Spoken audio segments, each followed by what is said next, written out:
પાણીમાં ગરકાવ થયો। અંડરબ્રિજમાં વાહનો ફસાતા એકનું મોત। થોળ રોડ પર આવેલો અંડરબ્રિજ પાણીમાં ગરકાવ। અંડરબ્રિજમાં પાણી ભરાતા 4 વાહનો પાણીમાં ફસાયા। અંડરબ્રિજમાં ફસાયેલા 6 લોકોનું રેસ્ક્યુ કરાયું। અંડરબ્રિજમાં ફસાયેલા એક કાર ચાલકનું મોત નીપજ્યું। સવારે 4 વાગ્યા સુધી રેસ્ક્યુની કામગીરી ચાલી। સ્કોર્પિયો અને અલ્ટો ગાડીને રેસ્ક્યુ કરીને બહાર કઢાઈ। કડી નગરપાલિકા દ્વારા મોડી રાત્રે પાણી નિકાલની કામગીરી હાથ ધરાઈ। હવે સૌથી મોટી વાત એ છે કે હજુ તો ચોમાસાની શરૂઆત પણ નથી થઈ। વરસાદી ઝાપટા આવ્યા ત્યાં અંડરબ્રિજ પાણીમાં ગરકાવ થઈ ગયો અને એકનો ભોગ પણ લઈ લીધો। સ્થાનિક લોકોએ તો ત્યાં સુધી કહ્યું કે આ અંડરબ્રિજમાં પાણી ભરાવાની વારંવાર સમસ્યા સર્જાય છે। સવાલ એ થઈ રહ્યો છે કે આ નિષ્ઠુર અને નિંદ્રાધીન તંત્રને કેમ નથી દેખાતું।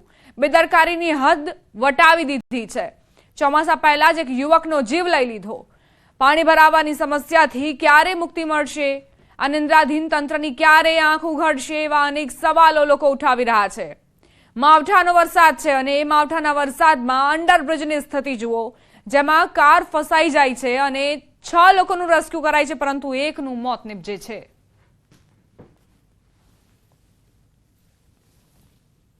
કડી શહેરમાં કડી થોળ રોડ ઉપર જે અંડરપાસ આવેલો છે ત્યાં વરસાદના કારણે પાણી ભરાઈ ગયેલું હતું। તેથી નગરપાલિકા અને પોલીસ તંત્ર દ્વારા બંને બાજુ ટ્રેક્ટર અને બેરિકેડ લગાવેલા હતા, પરંતુ કોઈ વાહન ચાલક દ્વારા બેરિકેડ ખસાડીને વાહન અંદર લઈ જવાનો પ્રયત્ન કર્યો, જેથી એક ટ્રક અને 3 4 વ્હીલ અંદર ફસાઈ ગયેલી હતી। આપણે વહીવટી તંત્ર, પોલીસ, નગરપાલિકા કડી અને મહાનગરપાલિકા મહેસાણાની ટીમ દ્વારા અને સ્થાનિક લોકોની મદદથી 6 થી 7 લોકોને જીવિત હાલતમાં રેસ્ક્યુ કરેલા છે। અંદર ઉતર્યા, પાણી એકદમ વધારે ચડતું રહ્યું, બરોબર। અને પાછળથી સ્કોર્પિયો આવ્યો ને, એટલે અમે રિવર્સ લેતા જ હતા, પણ પાછળ સ્કોર્પિયો આવી ગયો, એટલે અમે પાછળ ઉભા થઈ ગયા। થોડી વાર ઉભા રહ્યા એટલે પાણી અચાનક વધારે વધી ગયું, એટલે અમે ગાડી ઉપર ચડી ગયા। અમારી ગાડી બંધ થઈ ગઈ અને અમને આ બધા આવીને બધાની કાઢ્યા। મહેસાણા જિલ્લાના કડીમાં રાત્રિ દરમિયાન 2 ઇંચ જેટલો વરસાદ વરસતા કડી હોય છે તે પાણી થયું હતું। આ વરસાદ દરમિયાન થોળ રોડ પર જે અંડરપાસ આવેલો છે, આ અંડરપાસ પણ પાણીમાં ગરકાવ થયો હતો। તેવા સમય અનેક જે વાહનો હોય છે આ અંડરપાસમાં ફસાયા હતા। તમે જોઈ શકો છો હાલમાં પણ આ જે પાણી નીકાળવાની જે કામગીરી હોય છે તે ચાલી રહી છે। જે વાહનો ગરકાવ થયા હતા તેમાં અનેક લોકો ફસાયા હતા, તેમને સ્થાનિક લોકો અને તંત્ર દ્વારા બહાર નીકળવાનો પ્રયત્ન કરવામાં આવ્યો હતો, પરંતુ આમાં એક જે સ્કોર્પિયોનો ચાલક હોય છે તેનું મોત નીપજ્યું છે। હર્ષદ નામનો જે વ્યક્તિ હોય છે તેનું મોત નીપજ્યું છે। તમે જોઈ શકો હજી પણ જે વહીવટી તંત્ર દ્વારા હોય છે કામગીરી કરવામાં આવી છે, એટલે હાલમાં જે કડીના રહીશો હોય છે તેમાં આક્રોશ જોવા મળી રહ્યો છે, કેમ કે વારંવાર આ જે અંડરપાસ હોય છે સામાન્ય વરસાદમાં જ ભરાઈ જતો હોય છે। અનેક રજૂઆતો કરવામાં આવી છે, પરંતુ આનો નિકાલ આવ્યો નથી। ત્યારે બીજી વાત કરીએ તો આ જે ઘટના બની છે તેની સામે જ ફાયર જે ટીમ હોય છે, ફાયર સ્ટેશન આવેલું છે, તો પણ આ જે વ્યક્તિ હોય છે તેનું દુર્ઘટનામાં મોત નીપજ્યું છે। લોકોમાં આક્રોશ છે, માંગ છે કે કાયદેસરની જે કાર્યવાહી હોય છે તે કરવામાં આવે છે। આ આગામી દિવસોમાં આવી કોઈ ઘટના ના બને તેની પણ તકેદારી રાખવામાં માંગ કરી રહ્યા છે। એટલે ચોક્કસથી હાલમાં હજી તો વાત કરીએ તો હજી પણ અનેક જે વાહનો હોય છે તો તમે જોઈ શકો છો કે હજી પણ પાણીમાં ગરકાવ થાય છે, એટલે કલાકો વીતવા છતાં પણ વહીવટી તંત્ર હજી સુધી આ જે નાળું હોય છે તેનું પાણી પણ કાઢી શક્યું નથી। ત્યારે ચોક્કસથી વહીવટી તંત્ર સામે પણ સવાલો થઈ રહ્યા છે કે આ કેવો વહીવટ કે હજી તો ચોમાસું શરૂ નહીં થયું, આ કમોસમી વરસાદમાં જ આવી પરિસ્થિતિ છે। જ્યારે ચોમાસું બેસશે ત્યારે કેવી પરિસ્થિતિનું નિર્માણ થશે તેને લઈ રહીશોમાં આક્રોશ જોવા મળી રહ્યો છે। કેતન પટેલ, ન્યૂઝ 18 ગુજરાતી, મહેસાણા। 24 કલાકમાં રાજ્યના 29 તાલુકામાં વરસાદ વરસ્યો છે। સૌથી વધુ કલ્યાણપુરામાં 2.8 ઇંચ વરસાદ થયો, માળિયાહાટીનામાં 1.8 ઇંચ, જામજોધપુરમાં 1.6 ઇંચ, માણાવદરમાં 1.4 ઇંચ, ધારીમાં પણ 1.4 ઇંચ। 24 કલાકમાં 8 તાલુકામાં 1 ઇંચથી વધુ વરસાદ થયો છે। માવઠાના કારણે લોકો પરેશાન થઈ ચૂક્યા છે, કારણ કે ઘણા એવા વિસ્તારો છે જ્યાં પાણી ભરાવાની સમસ્યા સર્જાઈ રહી છે। કેટલાક એવા ગ્રામ્ય વિસ્તારો છે જ્યાં ખેડૂતોને બરબાદ થવાનો વારો આવ્યો છે માવઠાના કારણે। ગુજરાત પર હજુ 2 દિવસ માવઠાનો માર યથાવત રહેશે। ગાજવીજ, તેજ પવન સાથે માવઠાનો માર રહેશે। હવામાન વિભાગની માવઠા અંગે આગાહી। આજે 1 કલાક થંડરસ્ટ્રોમ એક્ટિવિટી સાથે વરસાદની આગાહી છે। 13 મે સામાન્યથી મધ્યમ વરસાદની આગાહી। 7 દિવસમાં ગરમીનો પારો 3 થી 5 ડિગ્રી વધી શકે છે।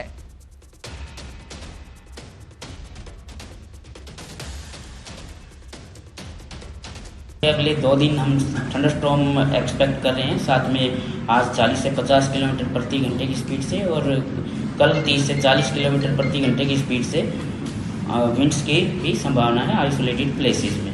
और जो रेन रखा है हमने लाइट टू मॉडरेट रेन रखा है, हमने 3 दिन के लिए रखा है गुजरात रीजन और सौराष्ट्र कच्छ दोनों में।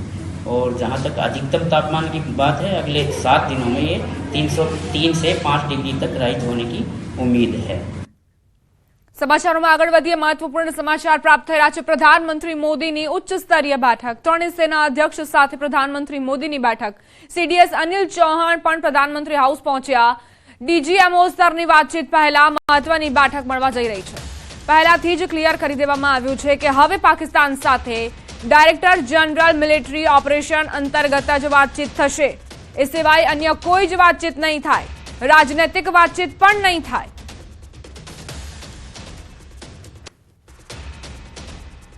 ભારત અને પાકિસ્તાન વચ્ચે યુદ્ધ વિરામ બાદ આજે બપોરે ડાયરેક્ટર જનરલ મિલિટરી ઓપરેશન્સ એટલે કે ડીજીએમઓ સ્તરે વાતચીત થશે। ભારતે સ્પષ્ટ કર્યું છે કે કોઈપણ આતંકવાદી હુમલાને યુદ્ધ ગણવામાં આવશે અને સજા આ વખત કરતા અનેક ગણી વધુ હશે। આ સાથે ભારતીય સેનાના ડીજીએમઓએ સ્પષ્ટપણે કહ્યું કે પાકિસ્તાનને અડીને આવેલી સરહદ અને નિયંત્રણ રેખા પર વર્તમાન પરિસ્થિતિ યુદ્ધ જેવી છે।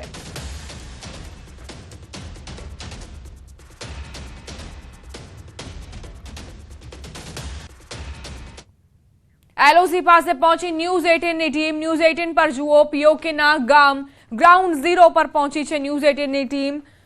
એલઓસી નજીક જઈને અમારી ટીમે ત્યાંથી અહેવાલ તમને બતાવશે, જ્યાંથી પીઓકેના ગામડા સ્પષ્ટ જોવા મળે છે।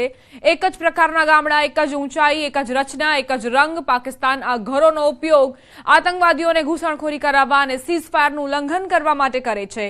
ન્યૂઝ 18 પર ભારતના સુપર એક્સક્લુઝિવ રિપોર્ટે પાકિસ્તાનના કાવતરાનો પર્દાફાશ કર્યો છે।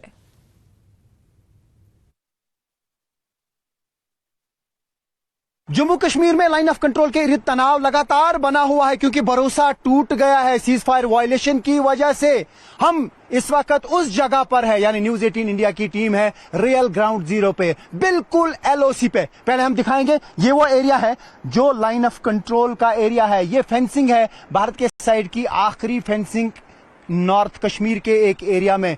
हम यहाँ पे आपको कोई भी इंडियन आर्मी का बंकर नहीं दिखाएंगे, कोई भी आर्मी की इंस्टॉलेशंस नहीं दिखाएंगे, ना ही बीएसएफ की इंस्टॉलेशंस दिखाएंगे। लेकिन हमारा मकसद है ये दिखाना कि लाइन ऑफ कंट्रोल के उस पार क्या हालात हैं। मैं हूं रिफत अब्दुल्ला और मैं हूं अमित पांडे और हम उस जगह पर हैं जहां पे हम बिल्कुल क्लोज रेंज में है, यानी अगर पाकिस्तान आर्मी की तरफ से फायर भी किया जाता है उसका रेंज यहां पे पहुंचता है। लेकिन अपने दर्शकों को हम ये दिखाएंगे कि उस पार के हालात क्या हैं, किस तरीके से उस पार भी खामोशी छाई हुई है क्योंकि भरोसा टूटा है सीज फायर वायलेशन के बाद। हालांकि इर्द गिर्द जो हमारे गांव हैं, यानी इंडियन साइड से जो आखिरी गांव हैं, उनको खाली कर दिया गया है क्योंकि यहाँ एरिया में खौफ ज्यादा है। और जिस तरीके से लगातार सीज फायर वायलेशन हुई उसका जवाब भारतीय सेना ने दे दिया, लेकिन यहाँ पे एक खामोशी छाई है। अमित, दरअसल इसके पीछे पूरी पाकिस्तान की चाल है और पाकिस्तान की चाल यह है कि पहले जब उसने सीज फायर के एग्रीमेंट पे दस्तखत किया वैश्विक समुदाय के सामने, उसके बाद तुरंत चंद घंटों बाद उसने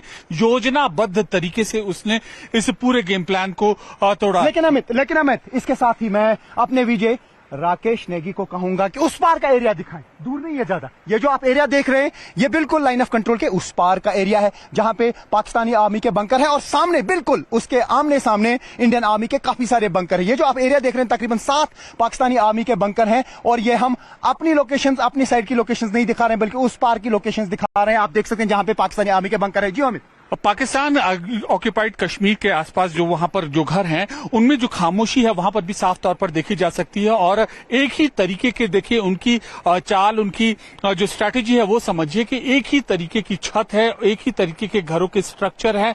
मतलब कि कोई समझ न पाए कि अगर वहां अंदर क्या चल रहा है और किस तरीके की योजना खुराफात वहां उनके मन में चल रही है। और अब अगर हम जो भारतीय गतिविधियां को कैमोफ्लेज भी हो सकता है कि घर के अंदर अंदर भी कहीं पे बंकर हो सकता है, क्योंकि ये जिस तरीके का पैटर्न है, हालांकि इंडियन बंकर बिल्कुल टॉप पे हैं काफी जगहों पे, लेकिन पाकिस्तानी आर्मी के बंकर भी इस हाजीपीर सेक्टर में है। और मैं आपको बताऊं, ये वो हाजीपीर सेक्टर है जहां पाकिस्तान आर्मी पीछे चली गई थी जब 1965 का वार हुआ था। इंडियन आर्मी ने पूरा कैप्चर किया था। रिफत, ये केवल घर नहीं है, घर जैसे स्ट्रक्चर नहीं है। अगर हम इसको अगर ध्यान से देखें, और कैमरा पर्सन राकेश नेगी तस्वीरों से दिखा रहे हैं मुश्ताक जी के साथ, हम इसको देखें, ये पूरा एक आर्मी यूनिट तरीके का लग रहा है। एक तरीके का घर, एक तरीके का रंग, एक तरीके के डिस्टेंस में ये बने हुए हैं। मतलब कि ऊपरी तौर पर दिखाने को ये घर लग रहे हैं, लेकिन अंदरूनी तौर पर पूरी आर्मी यूनिट है। और शायद जब शेलिंग होती है, क्रॉस बॉर्डर शेलिंग होती है, इन जैसे इलाकों से योजनाबद्ध तरीके से होती है। इंडियन आर्मी के पोस्ट को यहां से निशाना बनाया जाता है, और जो सिविल पॉपुलेशन है वहां पे भी काफी सारे गोले फेंके जाते हैं। इसी तरीके के बंकर बनाए गए हैं, और आप देख सकते हैं कि जो हाइट्स हैं वहां पे बड़े बड़े स्ट्रक्चर बने हुए हैं। इस पहाड़ पे किस तरीके से इतने बड़े स्ट्रक्चर बने हैं आप देख सकते हैं। और ये एक ऐसा एरिया है जहां पर इंडियन आर्मी और पाकिस्तानी आर्मी बिल्कुल आमने सामने, eye ball to eye ball contact, 24 घंटे मॉनिटरिंग होती है। और हम उस जगह पर हैं जहां पर इर्द गिर्द पूरा एरिया दोनों साइड से खाली कर दिया गया है, क्योंकि जिस तरीके की शेलिंग हुई, जिस तरीके की सीज फायर वायलेशन हुई, उससे अब भरोसा टूट गया। हालांकि भारत ने साफ कर दिया था कि वो सीज फायर की जो है वो इसलिए कर रहे हैं ताकि हम युद्ध नहीं चाहते हैं, लेकिन सीज फायर वायलेशन हुई, भरोसा टूट गया। लोग जो घरों में आते वो अभी आना नहीं चाहते हैं। अमित, और पाकिस्तान की इस चाल को लेकर भारत पूरी तरीके से सतर्क है, और इसीलिए जो बॉर्डर एरिया पर जो लोग रह रहे हैं उनको सुरक्षित स्थानों पर पहुंचाया गया है, उनको एक सेफ शेल्टर दिया गया है। भारत सरकार की नीति के तहत इनको ये पूरा का पूरा रिप्लेसमेंट और इनको जो कहते हैं कि इनका सेटलमेंट प्रोसेस चल रहा है, और युद्ध स्तर पर कार्य चल रहा है। इन सड़कों पर अमूमन ऐसी गाड़ियों की आवाजाही देखी जा सकती थी, लेकिन पाकिस्तान ने जो सीज फायर जो किया है, का वायलेशन किया है, उसके बाद अमित, मैं अपने विजय नेगी से कहूं कि ये पूरा एरिया दिखाएं। ये देख सकते हैं आप, ये पूरी फेंसिंग है। हालांकि हम कोई भी ऐसी लोकेशन नहीं दिखा रहे हैं जिसका एडवांटेज पाकिस्तान को हो सकता है, क्योंकि हम कोई भी इंडियन आर्मी के बंकर्स नहीं दिखाना चाहेंगे। लेकिन जो ये एरिया है, ये मोस्ट सेंसिटिव एरिया है, और इर्द गिर्द हम लोगों को बताएं कोई नहीं है, सिर्फ और सिर्फ न्यूज़ 18 इंडिया की टीम यहां पे पहुंची है ताकि लोग समझ सकें कि एलओसी के एरियाज में क्या हालात हैं। यहां पे रहना कोई भी खतरे से खाली नहीं है। अगर पाकिस्तान आर्मी को लगा कि यहां पे कोई भी उनकी पिक्चर्स ले रहा है, उनके वीडियोस ले रहे हैं, तो वो वहां से फायर कर सकते हैं। दरअसल न्यूज़ 18 इंडिया का मकसद है, इस रिपोर्ट को दिखाने का मकसद है कि पाकिस्तान की खुराफात की चाल को समझना, और हम और हमारे सहयोगी रिफत यहां पर इस दुर्गम इलाके में आए हैं, और कैसे वह मासूमियत की आड़ में, एक आम जनता की आड़ में वह कैसे अपने खौफनाक मंसूबों को अंजाम देते हैं। उनके घरों को देखकर और उनकी सारी गतिविधियों को देखकर यह अंदाजा लगाया जा सकता है। और जिस तरीके से आप देख रहे हैं कि फेंसिंग हर साइड से, और मैं यहाँ पे विजय से कहूं कि ये वाला एरिया दिखाएं। यहाँ पे काफी सारे ऐसे एरियाज हैं जो दर्रे हैं, वहां से इन्फिल्ट्रेशन होती है। आपको मालूम है कि जब पहलगाम अटैक हुआ उसके एक दिन बाद इसी एरिया में, सज्जीवाड़ एरिया में एनकाउंटर हुआ, जहां पे 2 मिलिटेंट मारे गए, और भारतीय सेना ने वो ऑपरेशन किया था। और यहां पे सारे लोगों को अलर्ट पे रखा जाता है, और ये कहा जा सकता है कि जो इंडियन आर्मी के इर्द गिर्द बंकर है कुछ जगहों पे, हालांकि इस एरिया में बीएसएफ थोड़ा सा नीचे है, लेकिन उनकी भी नजर इन्फिल्ट्रेशन पे रहती है। अमित, मैं आपको बता दूं कि यही वो दर्रे हैं, यही वो एरियाज हैं जहां से इन्फिल्ट्रेशन होती है। और कमोवेश यही पूरी पाकिस्तान की चाल है रिफत। इसीलिए देखिए, पहलगाम हमले के बाद तुरंत लगातार पाकिस्तान की ओर से एलओसी में फायरिंग की जाती है, चाहे वह कुपवाड़ा रीजन हो, चाहे वह जो भी रीजन हो, लगातार फायरिंग की जाती है। और फायरिंग की आड़ में जब गर्मियां शुरू हो रही हैं, बर्फ पिघल रही है, तो यह बनता है आतंकवाद। સંદીપ પાત્રા પ્રેસ કોન્ફરન્સ કરી રહ્યા છે, સાંભળીશું। लड़ने में एक निर्णायक भूमिका हिंदुस्तान ने अदा किया है। आप सभी जानते हैं 22 तारीख का वो दिन, that unfortunate day on 22 of April, जब पहलगाम में 26 लोगों का नृशंस हत्या कर दिया गया था आतंकवादियों द्वारा। वह आतंकवादी जो पाकिस्तान से आए थे, वह आतंकवादी जो पाकिस्तान द्वारा प्रशिक्षित किए गए थे, आतंकवादियों द्वारा प्रशिक्षित किए गए थे। उनमें 25 भारतीय थे और एक नेपाली नागरिक था। प्रधानमंत्री श्री नरेंद्र मोदी उस समय विदेश दौरे में थे, सऊदी अरब में थे। प्रधानमंत्री नरेंद्र मोदी तुरंत भारत लौट के आते हैं और उन्होंने जनता की बात को सुना। जनता ने उस समय एक मांग रखी कि आतंकवाद के ऊपर हमला हो, हमें बदला लेना है पहलगाम के इस आतंकवादी हमले का, प्रधानमंत्री ने बिहार की भूमि से ऐलान किया और यह वादा किया कि मैं वादा करता हूं कि जो आपकी इच्छा है कि आतंकवाद के खिलाफ हमला होगा, हम पहलगाम के इस आतंकवादी हमले का बदला लेंगे। We will avenge the death of 26 people. प्रधानमंत्री ने कहा यह जो बदला होगा यह आतंकवादियों के कल्पना से बाहर का बदला होगा, और जो बदला हुआ वो आतंकवादियों के कल्पना के बाहर का बदला था। प्रधानमंत्री जी ने कहा कि हम घुस के मारेंगे और मिट्टी में मिलाएंगे आतंकवादी के ठिकानों को, और आतंकवादियों के ठिकानों को प्रधानमंत्री नरेंद्र मोदी जी के निर्णय ने और हमारे सेना के अदम्य साहस ने मिट्टी में मिलाने का काम किया। यह वादा प्रधानमंत्री नरेंद्र मोदी जी का था। 22 तारीख से 7 मई तक लगभग ये 14 दिन आप सभी ने देखा पूरे भारतवर्ष में एक प्रकार से एक माहौल टेंशन का था, प्रेशर का था कि तुरंत निर्णय किया जाए, तुरंत एक्शन में आया जाए।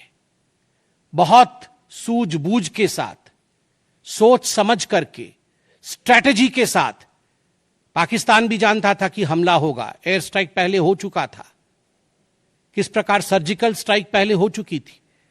पाकिस्तान पूरी तरह जानता था कि इस बार भी छोड़ा नहीं जाएगा, मगर उसके बावजूद पाकिस्तान इतना दिमाग लगाने के पश्चात वह डेट नहीं जान पाया जिस दिन यह हमला होना था। 22 तारीख से 7 तारीख के बीच में कुछ नॉन मिलिट्री एक्शंस जिन्होंने पाकिस्तान को कमजोर किया, वह प्रधानमंत्री नरेंद्र मोदी जी ने और भारत की सरकार ने लिया। ये जो ऑपरेशन सिंदूर है, इसका एक मिलिट्री पोर्शन है तो एक नॉन मिलिट्री पोर्शन भी है, और नॉन मिलिट्री पोर्शन में सबसे बड़ी बात इंडस वाटर ट्रीटी, जो सिंधु नदी समझौता 1960 का था, उसे स्थगित किया गया, अबेयंस में रखा गया। आप सभी जानते हैं लगभग 90% पाकिस्तान जो है इसी पानी पर निर्भर करता है। लगभग 80% उनका जो कृषि है इस पानी पर निर्भर करता है। इस पानी को यदि रोक दिया जाए तो पाकिस्तान की 1/4 जीडीपी गिर जाती है। इस पाकिस्तान को अगर इस पानी से वंचित रखा जाए तो पाकिस्तान के हालात वैसे होंगे कि उनकी जीडीपी लुढ़केगी, कृषि लुढ़केगा। केवल कृषि और जीडीपी नहीं, उनके पावर कट्स होंगे, और इस प्रकार का माहौल पाकिस्तान में पैदा होगा कि पाकिस्तान एक फ्रजाइल स्टेट के रूप में, अभी भी फ्रजाइल है, और फ्रजाइल स्टेट के रूप में वो सामने आएगा। झेलम और चनाब अब संपूर्ण रूप से भारत सरकार के अधिकार में है, अधिकार क्षेत्र में है। और जिस प्रकार से यहां हम बांध बनाने की और रिवर को आगे बढ़ाने की बात कर रहे हैं, नए रिजर्वॉयर, इरिगेशन और हाइड्रो पावर से जम्मू कश्मीर, लद्दाख, पंजाब एवं हरियाणा, इन राज्यों को बहुत फायदा मिलने वाला है। यह कहा गया कि पानी और खून एक साथ नहीं बहेगा। मित्रों, जरा सोच के देखिए, 50 वर्षों तक जो संभव नहीं हुआ था, किसी भी युद्ध में यह संभव नहीं हुआ था कि इंडस वाटर ट्रीटी को रोक दिया जाए। जो संभव नहीं हुआ था वह असंभव काम संभव हुआ इस बार। अटारी वाघा बॉर्डर को भी रोक दिया गया। दोनों देशों के बीच में कोई ट्रेड नहीं होगा, और इसका खामियाजा कोई भुगतेगा तो वो पाकिस्तान की इकोनॉमी भुगतेगी। इसके साथ ही जिन लोगों के पास पाकिस्तान का वीजा था और वो हिंदुस्तान में, पाकिस्तान के नागरिक जो हिंदुस्तान के वीजा के साथ भारतवर्ष में रह रहे थे, उन सब को बाहर निकाला गया। पाकिस्तान का कोई भी आर्टिस्ट, कोई भी परफॉर्मेंस वो भारतवर्ष में नहीं हो सकता है। इस प्रकार के कड़े प्रतिबंध पाकिस्तान के ऊपर लगाए गए। माननीय प्रधानमंत्री श्री नरेंद्र मोदी जी ने लगभग 20 देशों के राष्ट्राध्यक्षों से सीधी बातचीत की। How to isolate Pakistan, how to fight against terrorism. और सबसे बड़ी बात है, तमाम देशों ने भारत का समर्थन किया। सऊदी अरब, यूएई, यूएस, आप सोचिए इस्लामिक वर्ल्ड के बड़े देश हैं सऊदी अरब और यूएई। इन्होंने भारतवर्ष का पूर्णतः समर्थन किया। जिस समय पहलगाम का हमला हुआ था, माननीय प्रधानमंत्री हुए सऊदी अरब में थे। सऊदी अरब के अपने दौरे को जब वो छोड़ के आए, तब उनको वहां एश्योरेंस दिया गया कि आप जाइए, हम आपके साथ खड़े हैं, वी सपोर्ट यू, हम टेरर के खिलाफ आपके साथ कंधे से कंधा मिला के लड़ेंगे। Pakistan was isolated. ये जो नॉन मिलिट्री एक्शन लिया गया, आज मैं कहना चाहता हूं कि 50 वर्षों से भी अधिक समय तक जो टूल्स कभी इस्तेमाल नहीं किए गए थे, जिस क्षेत्र में भारतवर्ष कभी नहीं गया था, वह टूल्स इस्तेमाल किए गए और अपने आप में भारत के लिए यह बहुत बड़ी बात है। बहुत बड़ी बात है कि इंडस वाटर ट्रीटी को रोका गया, 20 से अधिक देशों का समर्थन, आतंकवाद के खिलाफ एक निर्णायक हमले की तैयारी, और 6 और 7 मई 2025 उस रात निर्णायक हमला होता है आतंकवाद के ऊपर।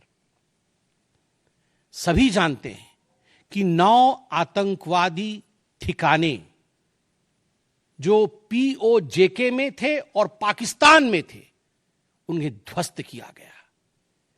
यह ऑपरेशन सिंदूर एक बहुत बड़ा दायरा तय करता है। इसने पूरे विश्व को दिखाया कि भारतवर्ष क्या कर सकता है। ऑपरेशन सिंदूर ने दिखाया कि केवल LOC नहीं, इंटरनेशनल बॉर्डर के पार जाके भी भारत पाकिस्तान के अंदर किसी भी टारगेट को प्रिसाइसली उस पर हमला कर सकता है और आतंकवाद के खौफ को समाप्त कर सकता है। इस पूरे ऑपरेशन का लक्ष्य क्या था, इसे समझने की आवश्यकता है। लक्ष्य क्या था? क्या हमने लक्ष्य की पूर्ति की? What was the aim of operation Sindoor? Did we achieve what we aimed for? क्या लक्ष्य था? नंबर 1 लक्ष्य था आतंकवादी ठिकाने जो दूर दराज इलाके में हैं पाकिस्तान में, जहां आज तक कोई नहीं पहुंच पाया, जहां आज तक पाकिस्तान के आतंकवादियों को लगता था कि वो सुरक्षित हैं, वहां तक पहुंचना यह लक्ष्य था। दूसरा लक्ष्य था आतंकवादियों को ढेर करना, मार देना।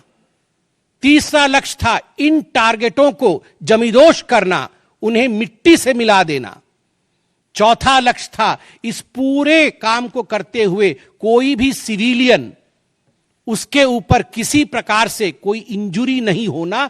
और अंतिम लक्ष्य था किसी प्रकार के मिलिट्री, जो पाकिस्तान का मिलिट्री या सैन्य बेस हो, उसके ऊपर हमला नहीं करना। अर्थात यह लड़ाई आतंकवाद के खिलाफ थी। यह लक्ष्य था ऑपरेशन सिंदूर का। This was a fight against terrorism and terrorists. क्या हम लक्ष्य को पा पाए? आप देखिए, जब यह हमला हुआ तो 9 ठिकाने ध्वस्त हुए, उनमें 5 POJK में थे, पाक ऑक्यूपाइड जम्मू कश्मीर में, और 4 पाकिस्तान में थे। सबसे बड़ी बात है, पहली बार पंजाब प्रोविंस, जो कि पाकिस्तान का एक बहुत स्ट्रेटेजिक लोकेशन है, पंजाब प्रोविंस उनका हृदय है पाकिस्तान का, उसके अंदर भारतवर्ष घुस करके आतंकवादियों का सफाया करता है। यह अपने आप में छोटी बात नहीं है। This is a big achievement as far as Operation Sindoor is concerned. Lashkar-e-Taiba, Jaish-e-Mohammed, Hizbul Mujahideen, इनके ठिकाने ध्वस्त होते हैं। और मैं यहां वो नाम पढ़ना चाहूंगा। ये जो 9 नाम है, 9 आतंकवादी ठिकाने, मैं आज देश से अपील करना चाहूंगा, तमाम भारतीयों से अपील करना चाहूंगा कि ये नाम हमें स्मरण करना है। आने वाले 100 वर्षों तक हमें इन नामों को याद दिलाते रहना है, दोहराना है। जब भी आतंकवाद सर उठाए तो हमें यह चित्र दिखाने हैं कि तुम्हारा क्या हश्र किया था ऑपरेशन सिंदूर ने, भारत की सेना ने, भारत की राजनीतिक इच्छा शक्ति ने और भारतीयों ने। इसलिए मैं नाम पढ़ना चाहूंगा। सवाई नाला कैंप मुजफ्फराबाद, जो POJK में है, 30 किलोमीटर दूर है LOC से, उसे ठिकाना लगाया गया। लश्कर-ए-तैयबा का ट्रेनिंग सेंटर था।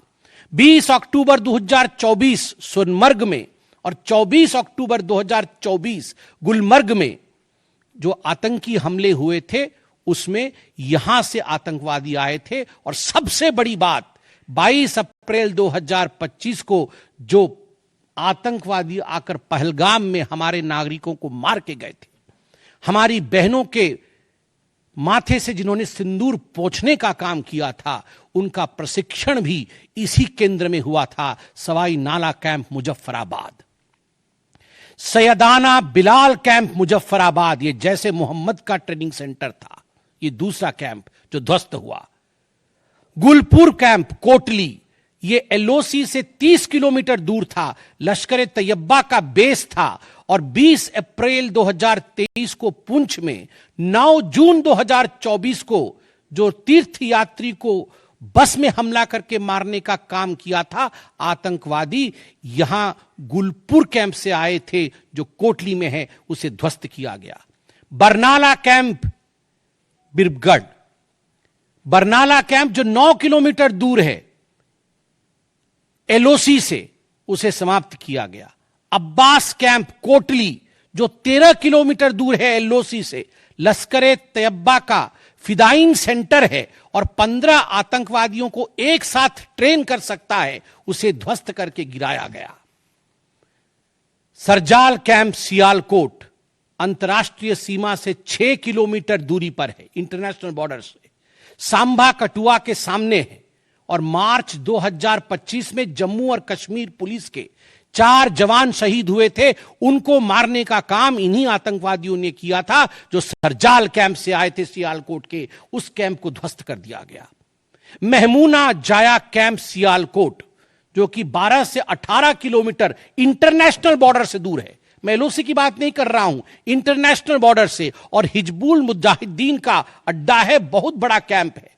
कठुआ और जम्मू क्षेत्र में जो भी आतंकवादी गतिविधि होती है, सियालकोट के इस मजनूमा जाया कैंप से आतंकवादी भेजे जाते हैं। भारतवर्ष ने उसे ध्वस्त किया।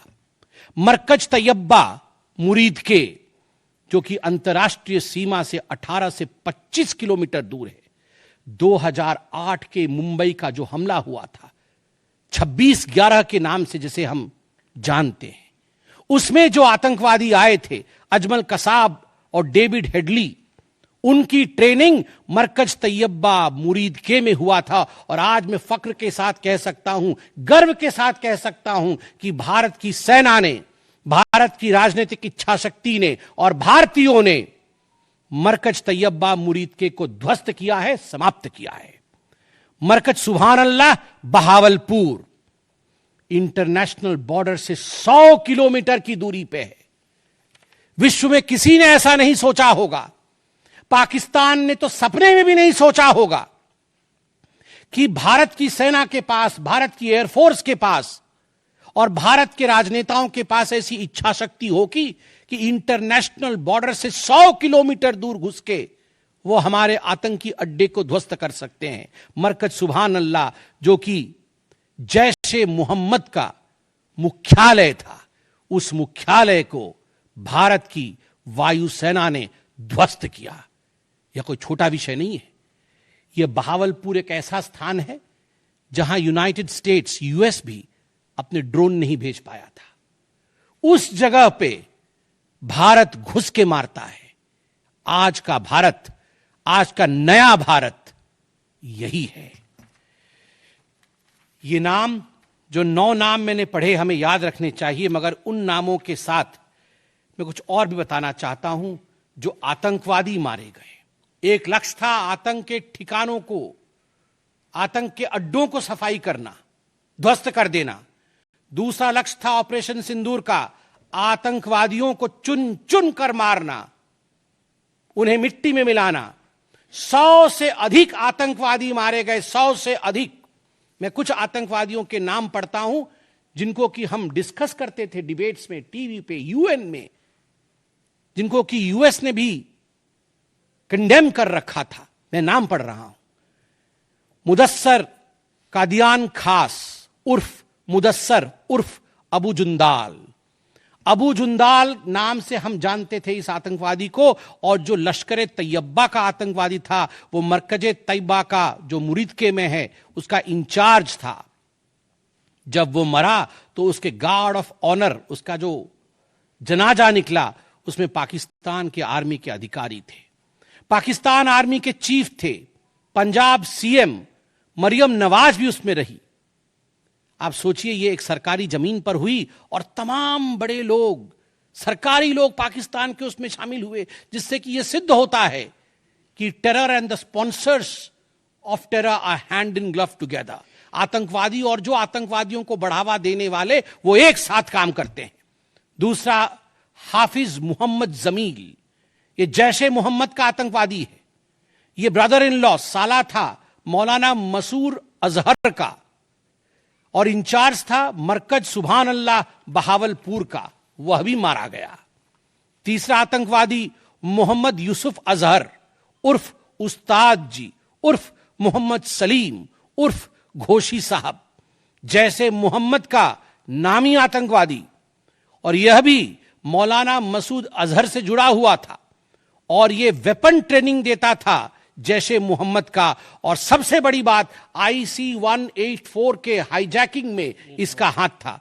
IC 814 के हाईजैकिंग में इसका हाथ था, वह भी मारा जाता है। चौथा आतंकवादी खालिद उर्फ अबू अक्सका। खालिद ये लश्कर तैयबा का आतंकवादी था, फैसलाबाद में मारा गया और वहां उसका फ्यूनरल होता है। अब मैं ये तस्वीर दिखाना चाहूंगा, आप ये तस्वीर देखिए। ये तस्वीर कोई साधारण तस्वीर नहीं है, यह तस्वीर है उन आतंकवादियों का जिनका जनाजा निकला। और इस तस्वीर में मैं दिखाना चाहूंगा कि ये जो खड़ा है सामने व्यक्ति, इस व्यक्ति का नाम है, ये LET का कमांडर है, लश्कर तैयबा का कमांडर है अब्दुल रऊफ, जो खुद एक स्पेशली डेजिग्नेटेड ग्लोबल टेररिस्ट, जिसको यूएस के ट्रेजरी बेंच ने डेजिग्नेट कर रखा है। अमेरिका के ट्रेजरी बेंच ने इसे आतंकवादी घोषित कर रखा है। वह सामने खड़ा है जनाजे में, और उसके पीछे जो खड़े हैं, मैं एक एक करके नाम पढ़ता हूं। लेफ्टिनेंट जनरल फैयाज हुसैन शाह, जो कि लेफ्टिनेंट जनरल है पाकिस्तान आर्मी के। मेजर जनरल राव इमरान सरताज, जो कि मेजर जनरल है पाकिस्तान आर्मी के। ब्रिगेडियर मोहम्मद फुरकान शब्बीर, पाकिस्तान आर्मी के। डॉक्टर उस्मान अनवर, IGP पंजाब, और Malik Sohaib Ahmed Barth, member of provincial assembly of Punjab. ये बड़े बड़े लोग, तथाकथित सरकार के बड़े बड़े लोग, पाकिस्तान के आतंकवादियों के जनाजा में शामिल होने आए हैं। और जनाजे को लीड कर रहा है एक आतंकवादी, डेजिग्नेटेड आतंकवादी। और आप देखिए, ये बिफोर और आफ्टर, ये जितने भी मैंने आपको अभी आतंकवादी ठिकानों का नाम बताया, किस प्रकार उनकी परिस्थिति थी और क्या उनकी परिस्थिति हुई, यह इस तस्वीर से हम देख सकते हैं। तो उद्देश्य मैं बता रहा था, ऑपरेशन सिंदूर का उद्देश्य बहुत स्पष्ट था। उसका उद्देश्य था आतंकवाद के ठिकाने को ध्वस्त करना, आतंकवादियों को मारना और आतंकवाद के खिलाफ एक संदेश भेजना, और उसमें हम सफल हुए। पहली बार एक बात पूरे विश्व ने देखा कि पाकिस्तान का हर इंच भारत के पहुंच के अंदर है। कोई कोना पाकिस्तान का ऐसा नहीं है जो भारत के पहुंच से बाहर हो। और आप सोच के देखिए, पाकिस्तान का एयर डिफेंस सिस्टम फेल हो जाता है। पाकिस्तान का एयर डिफेंस सिस्टम फेल हो जाता है जिस समय 6 और 7 के रात के बीच ये पूरी कार्यवाही हो रही थी। रफाल विमान द्वारा स्काल्प और हैमर मिसाइल्स के माध्यम से 23 मिनट के अंदर, 23 मिनट्स के अंदर एक विंडो था, जिस विंडो के अंदर ये 9 के 9 आतंकवादी ठिकाने उन्हें ध्वस्त कर दिए गए। 23 मिनट में पूरा विश्व ने देखा कि भारत क्या कर सकता है। मुझे लगता है पूरे विश्व में इस प्रकार से 23 मिनट के अंदर इतने प्रेसिशन के साथ आतंकवादी ठिकानों पर हमला किसी देश ने पहले किया होगा। और जब यह पूरा एक्सरसाइज समाप्त हुआ, उसके बाद जब हमारे MEA ने, हमारी आर्मी ने प्रेस कॉन्फ्रेंस किया तो उसमें कुछ 4 शब्द बहुत महत्वपूर्ण थे। वो 4 शब्द हैं controlled, precise, measured, non escalatory. हमने ये जो 9 अड्डे ध्वस्त किए वो कंट्रोल्ड तरीके से ध्वस्त किए। प्रिसाइज, कोई सिविलियन अड्डा या कोई मिलिट्री टारगेट नहीं था, प्रिसाइज टारगेट था आतंकवादी ठिकाने, उनको ध्वस्त कर दिए। मेजर्ड, जितना ध्वस्त करना था उतना ध्वस्त किया, उसके अगल बगल के किसी स्ट्रक्चर को ध्वस्त नहीं किया। जहां आतंकवादी थे उनके ठिकाने में घुस के उनको मार के निकले। और नॉन एस्केलेटरी मतलब युद्ध को बढ़ाने वाला नहीं, नॉन एस्केलेटरी, क्योंकि the primary escalation was Pahalgam. जो मूल एस्केलेशन था वो 22 अप्रैल को पहलगाम में पाकिस्तान ने किया था, हमने रिएक्ट किया नॉन एस्केलेटरी। ये 4 शब्द अपने आप को परिभाषित करते हैं कि ऑपरेशन सिंदूर का लक्ष्य क्या था। ऑपरेशन सिंदूर का जो लक्ष्य था, ऑपरेशन सिंदूर ने उसे 100% पूर्ण किया, 100% पूर्ण किया। इसलिए आज हिंदुस्तान, भारतवर्ष गर्व के साथ कह सकता है कि ऑपरेशन सिंदूर एक ऐसा ऑपरेशन था जो 100% सक्सेसफुल था। और जितने हमारे जाबाज पायलट्स गए थे राफेल के साथ, उतने लौट के आए और आतंकवादी ठिकानों को ध्वस्त करके आए, और किसी सिविलियन को नहीं मारा, किसी मिलिट्री बेस को नहीं मारा। मगर दुखद है, जैसा कि पाकिस्तान से एक्सपेक्टेड है, पाकिस्तान उसके पश्चात रिटेलिएशन करता है, पाकिस्तान अपने ड्रोन्स इत्यादि भेजता है, मगर भारत की सिस्टम ने पाकिस्तान के इन ड्रोन्स को, इन मिसाइल्स को हवा में ही समाप्त कर दिया। और सबसे बड़ी बात है, एयर डिफेंस सिस्टम लाहौर का 7 और 9 तारीख के बीच लाहौर के एयर डिफेंस सिस्टम को समाप्त करने का काम हिंदुस्तान ने किया। और 9 और 10 तारीख के बीच, 9 मई और 10 मई के बीच 11 एयर बेसेस को, पाकिस्तान के 11 एयर बेसेस को ध्वस्त करने का काम भारतवर्ष ने रिटेलिएशन में किया। जब पाकिस्तान ने भारतवर्ष के ऊपर एस्केलेशन किया तो भारतवर्ष ने 11 एयर बेसेस को समाप्त किया। इन एयर बेसेस के नाम भी हमें याद रखने चाहिए। तमाम भारतीयों को वो 9 नाम आतंकवादी ठिकाने याद रखने चाहिए, स्मरण होना चाहिए। और ये जो 11 एयरबेस हैं, हिंदुस्तान अपने पर आ जाए तो क्या कर सकता है अपने लोगों को बचाने के लिए। ये 11 नाम भी मैं पढ़ता हूं। नूर खान, ये नूर खान वह एयरबेस है जहां पर एयर टू एयर रीफ्यूएलिंग करने की क्षमता है। हवा में उड़ रही हो अगर आपका विमान, तो एयर टू एयर रीफ्यूएलिंग यही नूर खान से हो सकती है। जब भारत ने नूर खान को ध्वस्त किया तो जो जहाज थे पाकिस्तान के, उनके पास वो क्षमता नहीं रही कि वो हवा में अधिक समय तक युद्ध कर सके, उन्हें नीचे उतरना ही पड़ा। नूर खान, रफीकी, मुरीद, सुक्कूर, सियालकोट, पसरूर, चुनियान, सरगोदा, स्कारू, भुलारी और जकोबाबाद, ये तमाम मैं फोटोज लेके आया हूं। जकोबाबाद का ये फोटो देखिए, क्या था पहले और क्या हुआ बाद में, क्या था पहले और क्या हुआ बाद में, आप देख सकते हैं परखच्चे उड़ गए। यह है प्रिसीशन ऑफ इंडियाज अटैक। तमाम फोटो हैं यहां पे, किस प्रकार से हमने एक एक करके उनके एयर बेसेस को समाप्त किया। आप देख सकते हैं सारे एयर बेसेस के हम फोटो लेके आए हैं, जकोबाबाद से लेके बाकी तमाम। क्योंकि आपने ये सब देखा हुआ है, मैं अधिक समय नहीं लूंगा। आर्मी ने आपको दिखाया है,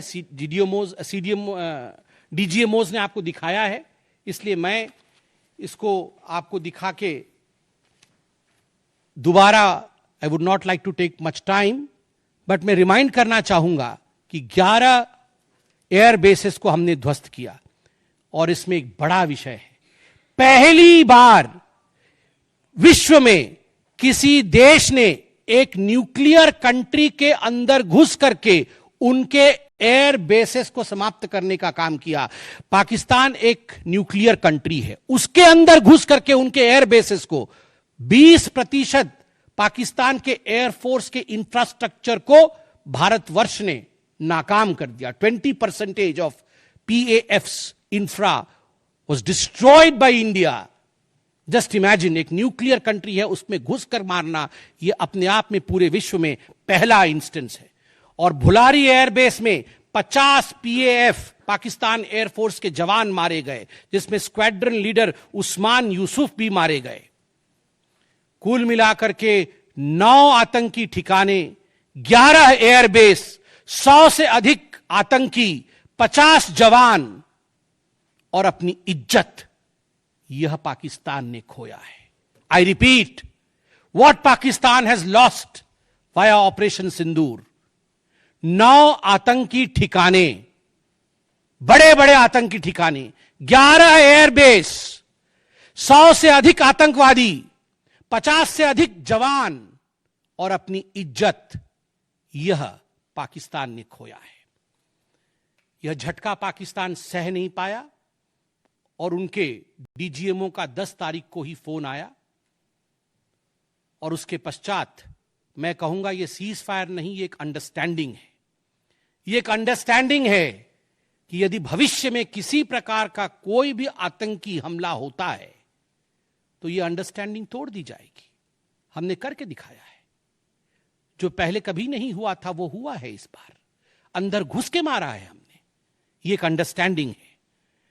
और सबसे बड़ी बात है, पाकिस्तान में उनके मौलाना, उनके मौलवियों ने पाकिस्तान का साथ नहीं दिया, मगर हिंदुस्तान की एकता देखिए, हिंदुस्तान का भाईचारा देखिए। पूरा देश एक होकर खड़ा हुआ, पूरा देश सेना के पीछे, सेना के अदम्य साहस के पीछे, हमारी राजनीतिक इच्छा शक्ति के पीछे पूरा भारत एक होकर खड़ा हुआ। और आज मैं कहना चाहता हूं कि आज पाकिस्तान पूरे विश्व में अलग थलग पड़ा है। पहले भी ऐसे वक्त थे, अनेकों प्रयास भारतवर्ष करता था। पहले हम सबूत देते थे, प्रयास करते थे डोजियर के माध्यम से पाकिस्तान को प्रूफ दे आतंकवाद का।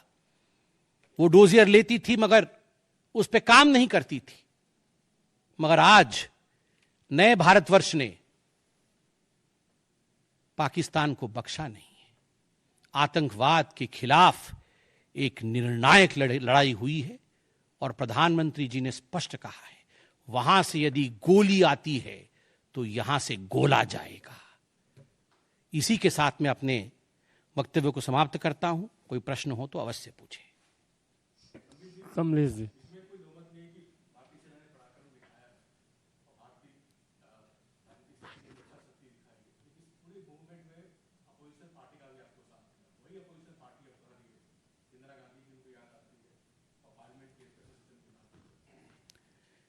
देखिए, मुझे लगता है आज का दिन पूरे भारत का दिन है। मैं ऐसा नहीं कहूंगा कि आज मैं भारतीय जनता पार्टी के प्रवक्ता के नाते कह रहा हूं।